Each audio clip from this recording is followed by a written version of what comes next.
Vous pouvez vous habiller avec des vêtements amples, pas trop amples pour que les kettlebells ne puissent pas se prendre dans les vêtements. Soyez à l'aise. L'idée, c'est de ne pas avoir de vêtements serrés contre le corps. Autre chose importante, ce sont vos chaussures. Regardez, vous devez prendre des chaussures qui seraient plates, à semelles plates. Ne prenez surtout pas des semelles compensées qu'on a dans des chaussures, par exemple des running, qui ont des semelles surélevées. Parce que nous travaillons sur la conscience du corps et sur l'équilibre de la colonne vertébrale. Les moindres déséquilibres à la longue vont créer de très gros problèmes au niveau de la colonne. L'idée, c'est petit à petit stabiliser le cordon. Il faut être soit avec des chaussures à semelles très plates, soit pieds nus, pour pouvoir bien sentir le grip au sol et pour pouvoir sentir où est le centre de gravité. Ça, c'est très important. Petit à petit, vous allez le sentir se déplacer en fonction des mouvements que vous serez en train de faire. Autre chose intéressante, des bandes comme ça. Les bandes qui sont utilisées en boxe, par exemple, pour protéger les mains des boxeurs. Ça, vous allez utiliser ça pour protéger vos avant-bras pour certains exercices comme les cleans, mais surtout les snatchs. Les exercices pendant lesquels, quand vous faites énormément de répétitions, vous pouvez avoir tendance à faire de mauvais mouvements et à ce moment-là d'avoir la kettlebell qui retombe sur l'avant-bras. Là, vous protégez votre avant-bras avant de faire votre exercice et comme ça, vous pouvez pratiquer sans problème. N'oubliez pas, les kettlebells, je vous ai expliqué que les kettlebells ont plusieurs tailles. Et vous commencez toujours par des tailles les plus petites. Tous les mouvements sont toujours appris pour la première fois avec une kettlebell de 4 kg. On ne transige pas là-dessus. Toujours commencer avec une kettlebell de 4 kg. Vous ne commencez jamais avec un poids plus lourd.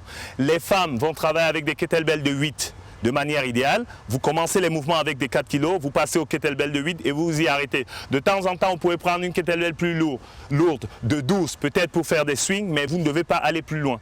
Les hommes, vous commencez avec la kettlebell de 4, vous passez à la kettlebell de 8 et de 12, vous pouvez aller jusqu'à la kettlebell de 16. Pour du spécifique, on peut travailler avec des kettlebells de 20, une fois qu'on a déjà bien l'habitude, une fois qu'on sait la biomécanique, la mécanique des mouvements, à ce moment-là, on peut passer à des poids beaucoup plus lourds. Mais vous n'avez pas besoin de passer à des poids très très lourds. Les exercices en eux-mêmes de kettlebell vous permettent de solliciter tout l'ensemble du corps en une seule fois. Je vous parlais d'intégration musculaire. L'intégration musculaire nécessite aussi un enracinement. Lorsqu'on travaille avec les kettlebells, ce n'est pas juste la chaîne musculaire qu'on est en train de solliciter qui travaille, mais tout le corps. Ça nécessite de faire un grip, de griffer le sol avec les orteils et de contracter tout le corps pour irradier. Ça, l'irradiation aussi est très importante. C'est-à-dire que quand je suis en train de faire un mouvement, ici, tout mon corps est contracté.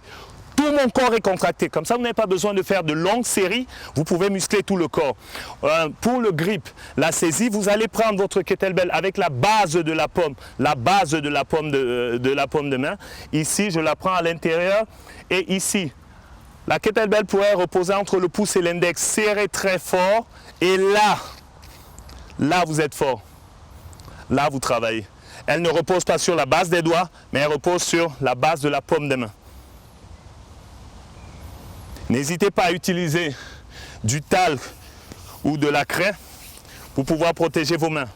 Votre instrument le plus important, votre outil le plus important, ce sont vos mains. Protégez-les. Dès qu'il y a des ampoules, il y a trop d'ampoules, vous ne pourrez plus pratiquer. Donc, prenez le temps de mettre de l'huile sur vos mains. Dernier détail très important, la sécurité. La sécurité d'abord de l'environnement. Choisissez le lieu dans lequel vous allez pratiquer vos kettlebells. L'idéal, c'est ça, c'est la nature. C'est pour ça qu'on a fait ce DVD en pleine nature. Parce qu'il n'y a rien de mieux que de respirer, être là, entouré d'arbres. Et surtout, la kettlebell peut tomber. On a plein de mouvements où il y a des jongles, des choses comme ça. Si elle tombe, laissez-la tomber. On ne risque rien. Vos pieds ne risquent rien. Votre sol ne risque rien. Si vous êtes en appartement, essayez de mettre un tapis suffisamment épais pour protéger le sol, pour protéger votre parquet, pour protéger vos pieds et pour protéger vos voisins. Je crois qu'il y a personne ne serait content d'être en train de lire son journal et de recevoir une kettlebell de 20 kg sur la tête. Non, non. Donc on va éviter ça. Évitez aussi, quand vous êtes en train de faire des mouvements, d'essayer de rattraper la kettlebell dans une position bizarre. Les positions doivent être naturelles. On a dit qu'on respectait les courbes naturelles du corps. Donc, si je suis ici et que la kettlebell, je veux faire par exemple un lâcher, et que la kettlebell est trop basse, ici j'essaie de la rattraper, je le fais avec une kettlebell légère, exprès. Là, c'est très mauvais, le dos a pris. Là, passer ici, je la laisse tomber. Accepter l'échec. C'est comme ça qu'on apprend. Accepter l'échec. Ce n'est pas un échec, c'est une protection. Si la kettlebell est en train de revenir vers moi, laissez-la passer. Par exemple, si j'en ai 2 dans les mains, si j'en ai 2 et que dans un mouvement elles me reviennent, laissez-la passer. N'allez pas cogner vos genoux. Laissez-la passer. Enlevez-vous du passage. N'oubliez pas, faites preuve de bon sens tout au long de votre pratique. Sécurité, sécurité et encore sécurité. C'est ça qui va vous permettre de développer votre conscience, conscience de votre mouvement, conscience de votre corps. Ne faites pas n'importe quoi. Faites attention à votre dos, faites attention à votre corps, faites attention à votre environnement. Préparez-vous à travailler. On va se révolter ensemble, on va se redresser. Vous êtes prêts à m'accompagner? Allez, allons-y.